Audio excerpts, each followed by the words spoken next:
I pa dëshirueshëm në grada.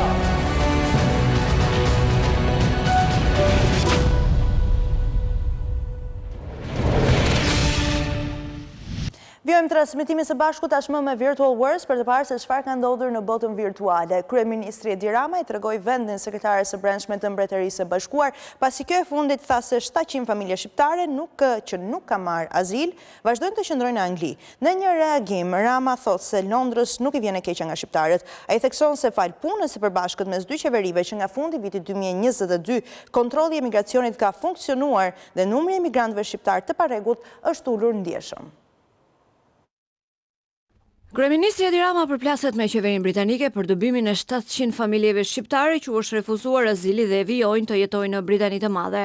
Rama ka cilësuar deklaratën e ministres së brendshme britanike Shabana Mohamud se familjet që jetojnë në akomodim të financuar nga taksat pas kërkesave të dështuara për azil si justifikim për inisjen e kthimeve familjare, si zhgënjyese. Rama thot se kjo thirrje vjen në një moment që Shqipëria dhe Britania e Madhe kanë arritur një marrëveshje të konsoliduar për sa i përket migracionit. Si mundet një ministre e brendshme laboriste të përsërisë kaq keq retorikën e ekstremit të djathtë populist dhe të veçojë 700 familje shqiptare një pikë statistikore në oqeanin e sfidave të Britanisë post-Brexit, pikërisht në momentin kur Mbretëria e Bashkuar dhe Shqipëria kanë ndërtuar një nga partneritetet më të suksesshme në Europë për migracionin e paligjshëm. Rama kujton se fal punës së përbashkët intensive mes dy qeverive që nga fundi vitit 2022 mbërritjet e parregullta nga Shqipëria në Britaninë e Madhe pothuajse janë zhdukur dhe kontrolli i migracionit ka funksionuar. Mbretëria e Bashkuar duhet kërkojë mënyra për të thelluar bashkëpunimin me Shqipërinë në të gjitha çështjet e sigurisë nga mbrojtja e kontrollit kufitar dhe jo të fajsojë vazhdimisht shqiptarët, duke i ekspozuar qytetarët në një vend aleat ndaj rrezikeve të shtuara përfshirë nga grupet ekstremiste që ushqehen nga narrativa të tilla. Politika zyrtare nuk duhet të udhëhiqet kurrë nga stereotipizmi etnik. Ky është minimumi që njerëzimi pret nga Britania e Madhe.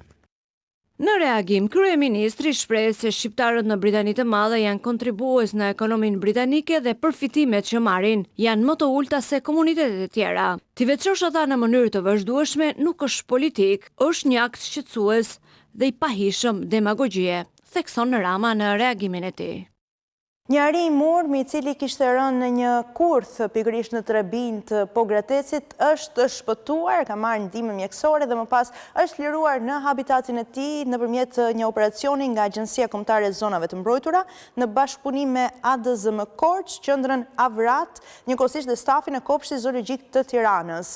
Këto janë pamjet e ariut të murm i cili duket se është në gjendje të mirë pas edhe shpëtimit të tij. Ky i fundit kishte rënë në këtë kurth dhe ishin pikërisht bashkëpunimi edhe puna në grup që bëri dhe realizimin e lirimit të tij. Ariu i murm gëzon mbrojtje në nivel kombëtar dhe ndërkombëtar duke renditur në aneksin e 2 të Konventës së Bernës dhe Direktivën Europiane të Habitateve.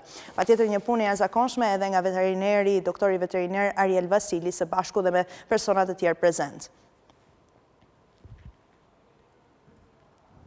Në një qytet të Missouri në Shtetet e Bashkuara të Amerikës, një ngjarje ka tronditur të gjithë shoqërinë, kolektivin, pasi një qen e pjesë e një familje Hunter në Missouri të Shteteve të Bashkuara u qellua me armë nga një efektiv policie. Ky qen ishte i verbër dhe i shurdhët, pasi vetë efektivi i policisë mendonte se ishte rrezik. Mirëpo, kryebashkiaku i qytetit dha dorëheqjen dhe tashmë ka rënë dakord i gjithë qyteti që t'i paguaj pronarit të qenit $500,000 pasi oficeri i policisë e qelloi për vdekje kafshën shtëpiake të verbër të shurdhër 6.5 kg, një incident që çoi në dorëheqjen e kryetarit të bashkisë thirrje për shpërbërjen e agjencisë lokale të zbatimit të ligjit.